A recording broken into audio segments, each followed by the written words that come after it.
Bryce Van Patten here with Metal Express Radio, and I am with Immortal Guardian today at Dante's in Portland, Oregon. That's correct. Right, touring for Psychosomatic. And if you want to introduce yourselves, that'd be great. Definitely. So I am Carlos Zima, the singer of the band. I'm Justin Piedemonte, the drummer. I'm Joshua Lopez, producer, bassist. Lead bassist. Lead bassist. Yeah. And I'm Gabriel Guardian, guitarist, keyboardist. Yeah. So one of my questions, first I was going to say happy birthday, Gabe. How's your birthday been? Talk a little bit about... Hungover. It's been a little hungover, but what birthday 21. isn't, Right. the big 3-0. So last night the guys made sure to, it was like a 21 all over again, But what's kind of cool about this tour. About your 20s. Yeah, exactly, and there's no better way to start your 30s than feeling bad, like the way it's supposed Exactly. to. My back hurt a little bit. I had like 2 more gray hairs when I woke up, But I like this tour because the other opening band actually Sifting, their lead guitarist Mo, he actually has the same birthday as me, so we partied pretty hard tonight. That makes for a big party. So we were buying each other drinks all night. Yeah, well, I blame him. He was like, "Here's a tequila shot. Here's a tequila shot. Exactly. Here's a tequila shot." But it's been a pretty cool tour. We don't really tour a whole lot in November, so it's kind of cool to be out on the road on this time of the year. Right. Very different for us warm-blooded, well, except for him, except for Justin, but us warm-blooded mammals over here. Canadian. And so we're pretty cool. We're bros. It's called it Brovember. Yeah, whose idea was Brovember? And that was Mine, anything dumb. Who comes up with this shit? Even though I'm the one always commenting, who comes up with this shit? It's usually my idea. Awesome. So, how was Ruin Fest? You guys just figured it out? I wanted to ask Ruin you, Fest was can great. You guys talk about that a little? Ruin Fest was great because it had like this pace going on, the first 3 bands, and then the moment we got on, we really had to like wrangle the crowd in, you know what I mean? But death metal. yeah, fest, death metal fest. So they were doing there was 2 black metal bands right back to back to each other, and then we played, and it was great because in our first song we bring the energy, so.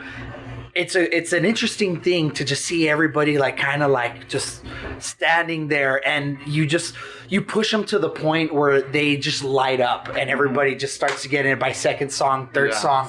They're already doing sing along, doing the pits. We had some pits go on. Yeah, we had the mom of Ruin Fest. She was in the pit, and I thought I was scared, and she was all for it. Yeah. She was like, "Yeah." It's a cool venue called Stages. So there's 2 stages.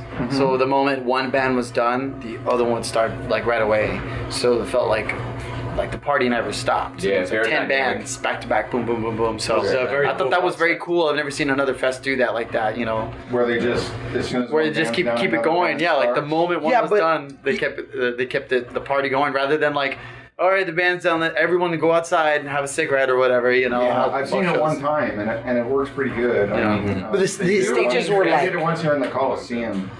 The stages are right next to each other. It's those this were stage side and by that. side? So yeah, almost just about if that wall and then this wall. Right. So they just turned their bodies and they were already Yeah, at that's the next great. stage. That's very cool. Yeah. The audience didn't move. Yeah, literally just okay. Oh, next band.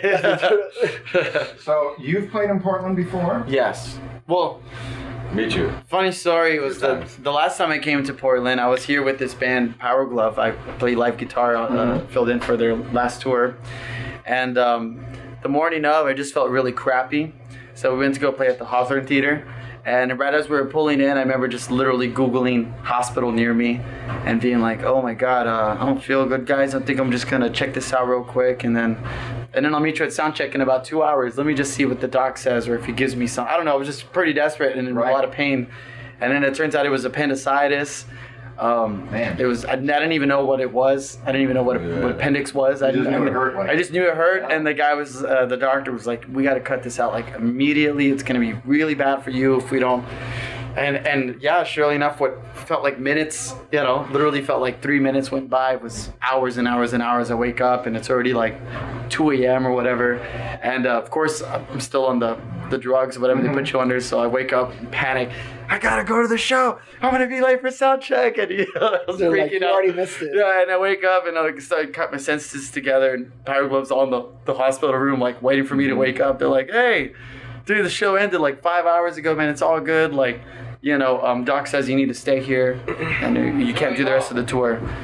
And then, surely enough, I ended up just I don't know, took a chill pill that night, and then the next day I got back on stage and played at El Corazon and did the rest of the 2 weeks sitting down like BB King style. So are you guys doing like the same run, but like opposite? Yeah.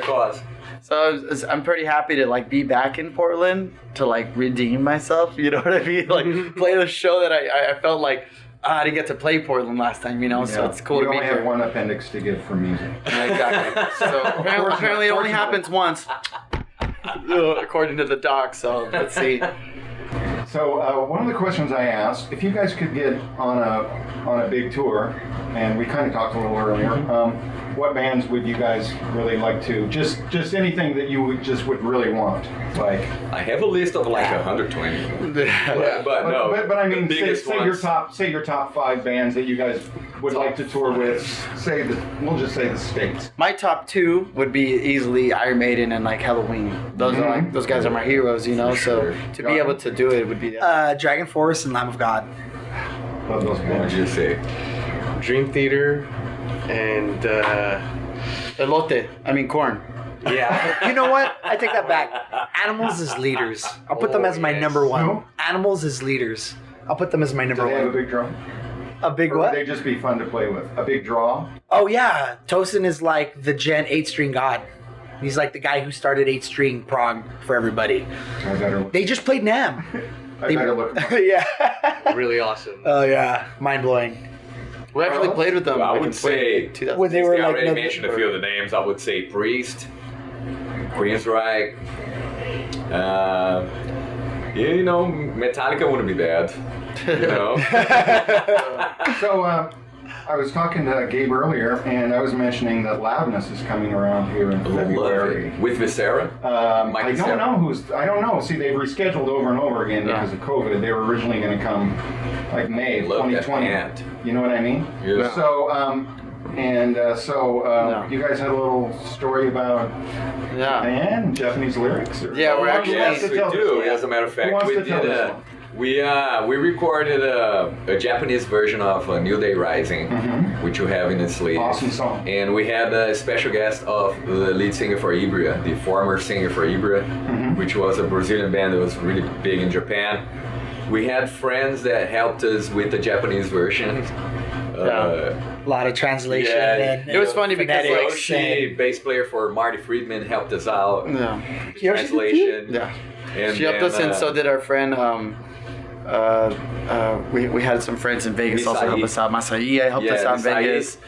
Masai did Had like 3 different the whole people check- correction, the whole deal, because we did go back and forth, just to make sure that we would not only rhyme in Japanese, but also keep the same theme of the song, because we It didn't makes want to do a sense. different, version in Japanese. So straight translating, obviously, it was we wouldn't hard. rhyme, so we need to do a little, adapt a little bit, and it was really cool. It was a really nice experience. Also, we were just published in Japan with a 3-page publication in the Young Guitar, right? Young Guitar, like last week. One of the Yeah, I saw that's that. the largest magazine in Japan as of right now. Awesome. And with Roy Z did a whole talk about production and bands that he produced, and the highlight of the interview was Immortal Guardian. Oh, awesome. And he put it out there, and it was really cool of him. Yeah, super cool of Yeah, do him. you guys know Roy? Yeah, good he's friend a of really ours. good friend of mine for years. He did help you in any producing? Yes, he Yeah, produced produced- our Revolution Part 1. Right before I came in, which was funny because I was picking up after him. Some big shoes to fill Yeah, for sure. yeah. I racked my brain for a good while going through those tracks. Which Roy has, given a lot of compliments on the production. Which is really cool. After this tour, what do you guys have planned next? Well, we have some touring coming up in this April. We haven't announced it yet, so I can't say exactly what it is, but No expect us to be around the US and Canada.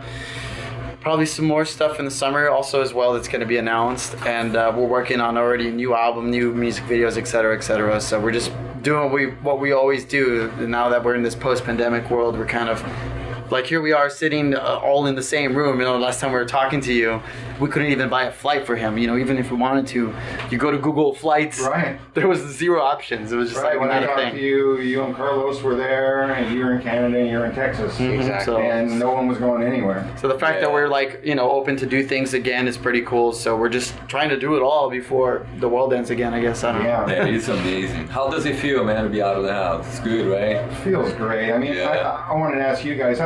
For me, when that whole thing first started, you'd just go grocery shopping would be terrifying because you're like, Very because true, you don't man. know. I mean, you don't realize. You don't know what it was, You don't know yeah. what it is. You don't know how it's going to work. You only know what they tell you. Remember we were Yeah. wiping down our Cheeto bags? You know what I'm saying? Like, Oh man, fucked up My times. neighbor- I hated I coming still back shop from with the gloves. store.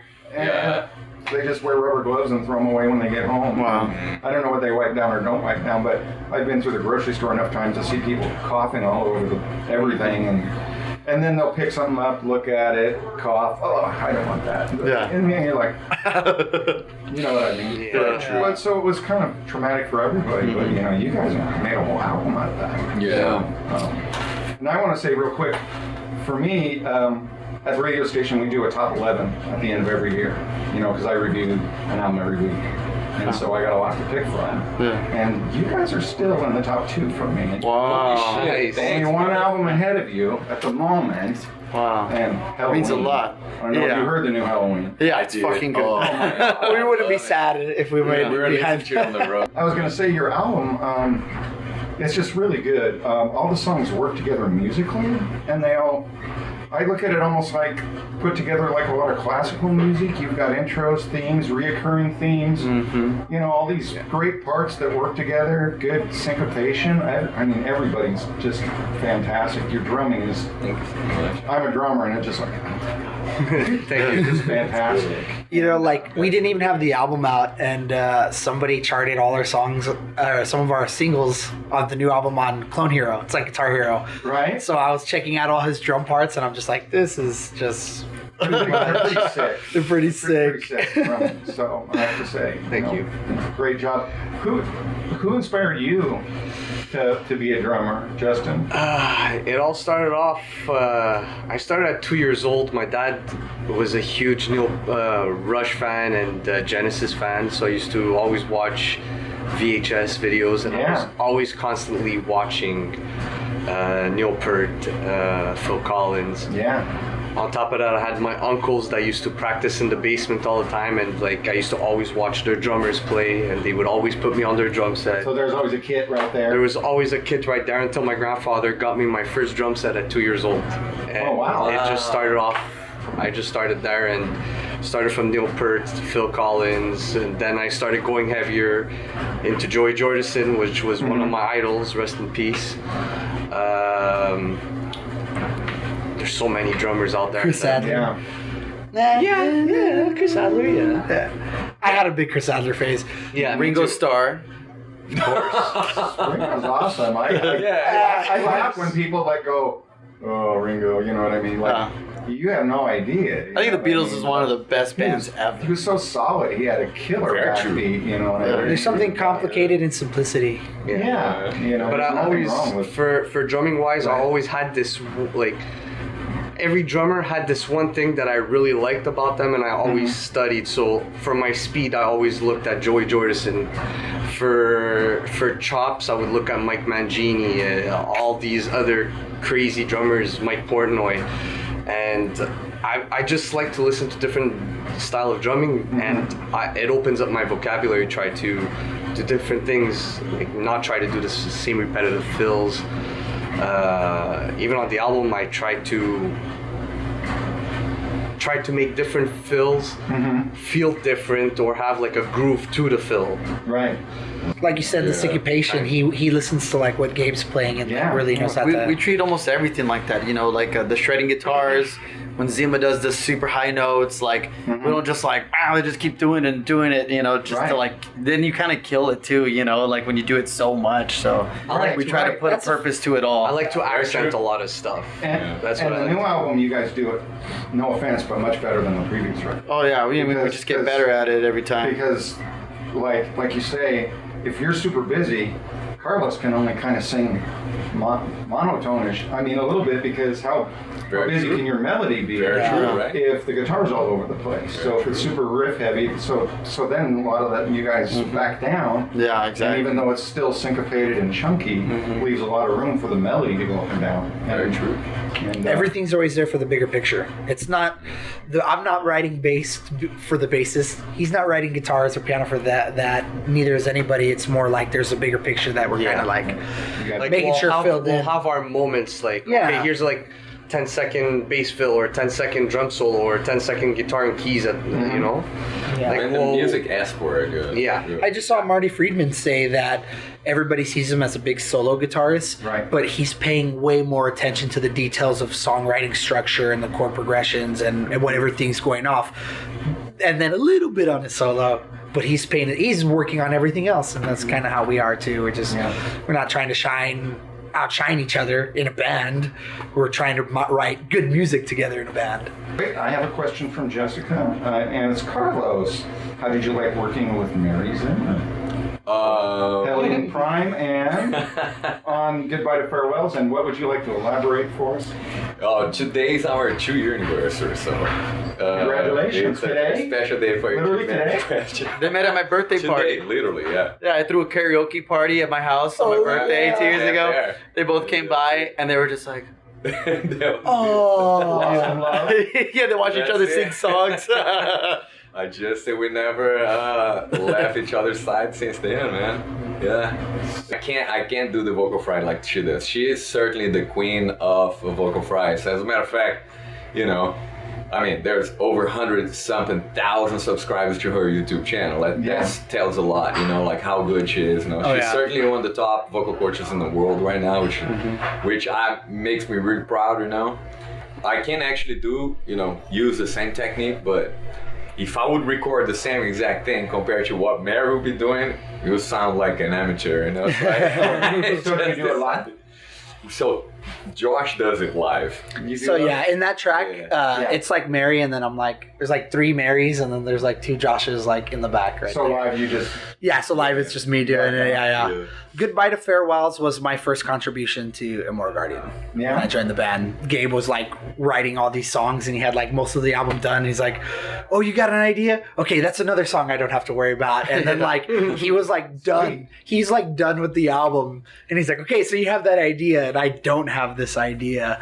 And I just all I knew is I wanted to write like something that was true to the Immortal Guardian style, but was still just heavy, because I'm a heavy guy. right. So that was me also trying to like use some of Gabe's theory knowledge and write something simple in theory, but nice and heavy, and just hits you in the face.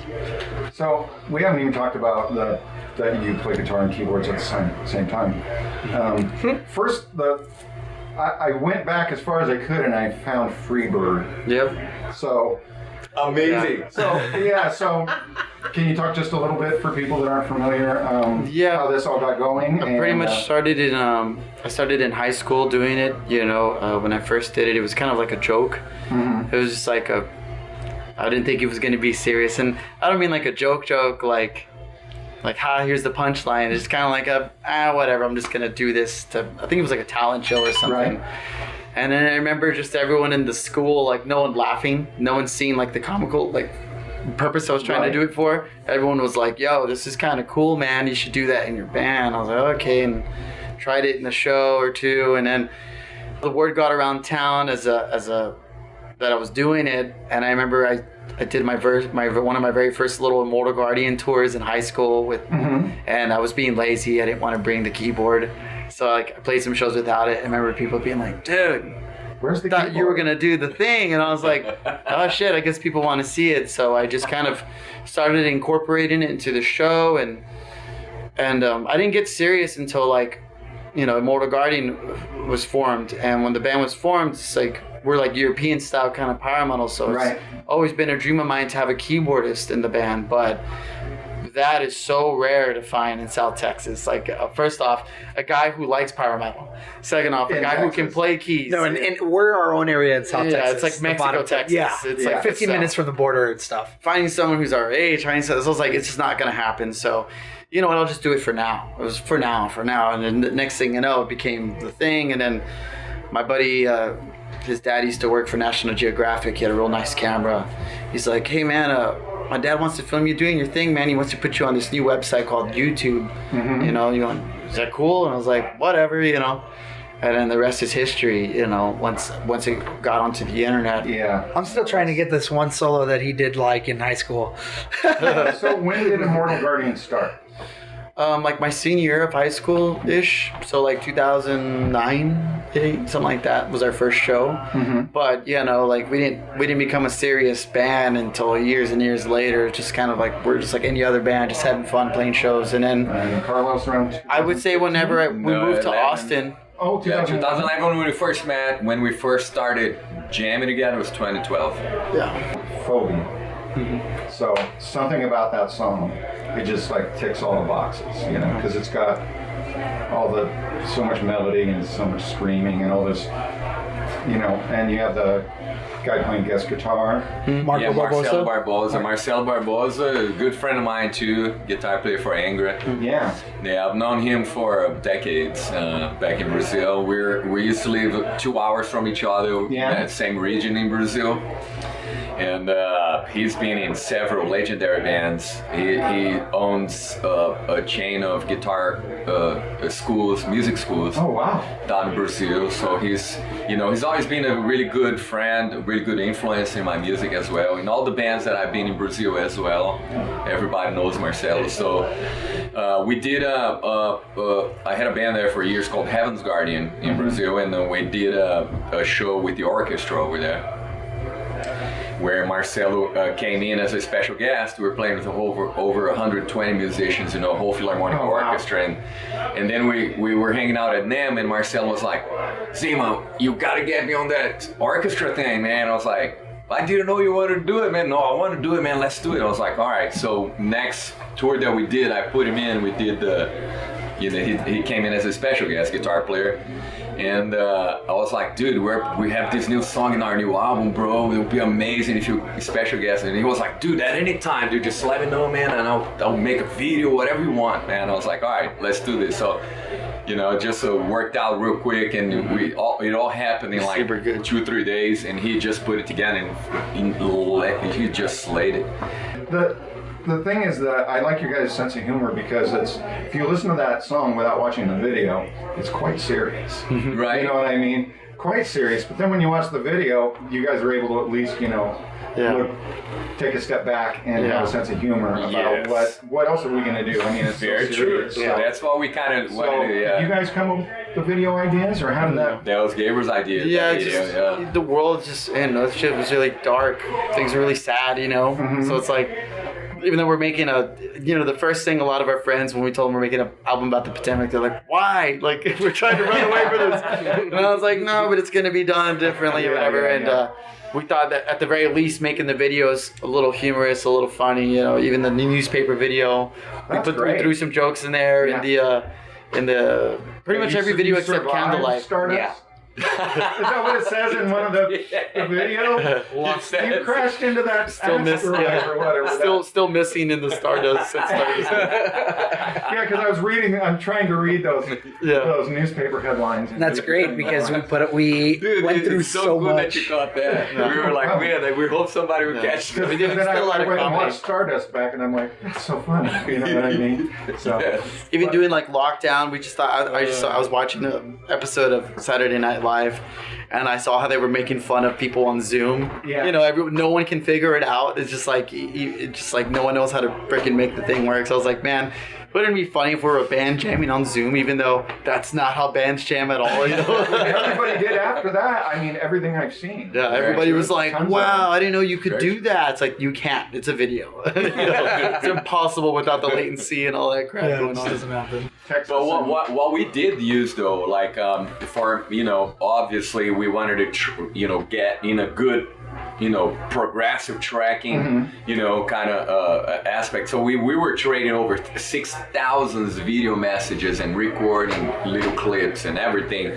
Between all of us, majorly Gabriel between Josh and then Justin and me and Gabriel. I was, we at the time we were roommates. So then I came in and we started working together. But then we used all the different softwares too. Like for example, Josh was using a real-time monitor as he was mixing in his studio in South Texas. We were listening to it in our monitors in our studio in Vegas as he was doing, so we were like turn up this thing, this one, this right there, okay, and we could hear it in real time. Oh, wow. It was crazy. Yeah, that happens. Yeah, it's called audio movers, so that you put them on the end of your master chain. That was like the one technological thing that like really helped us. Everything else was just a old school pain in the ass, just like sending a million. Here's my Dropbox file. Here's my G drive. Here's my Dropbox. Kind of like dailies at a movie. You go, this is what we did today. I heard what you sent me. Yeah, exactly like that. Exactly. Yeah. Just trading back and forth. And he would work it on after his shift, and then he would wake up. That's the thing. We all have different time schedules and different.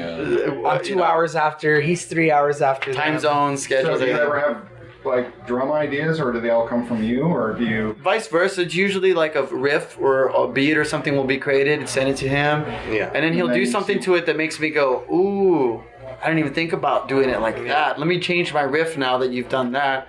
And then I change my riff, and he's like, well, I don't know you were going to change it like that. Now I want to do this. And then next thing you know, you just got to like at one point cut off the alternations. Like, right, no more changing it. This is good. As a drummer, like with especially in metal with all the kick syncopation, he'll change it up every playthrough. So we just get to a certain part where, like, when he does his finals, Gabe will be like, da da da da da da da da da. Okay, that's what he's doing. Okay, just follow that, because I'd rather it be all together than So at the end of the day, he kind of like has the hierarchy of the syncopation. And then after when it's finally recorded, then I know, I'm like, okay, that's my kick pattern, that's what I'm gonna do. And then we rehearse whatever was set in stone. And whatever. Because sometimes you're writing, and you're like, okay, and then you're playing it over and over again, and you're coming up with different patterns. It's like, it's not what I was playing before, but I kind of like this pattern better than other than that. And then you just get confused, and you're like, too many patterns are coming out. So it's like, okay, I'll say, because I work with Pro Tools at home, so I'll save all my sessions and I'll have every single pattern that I've written down.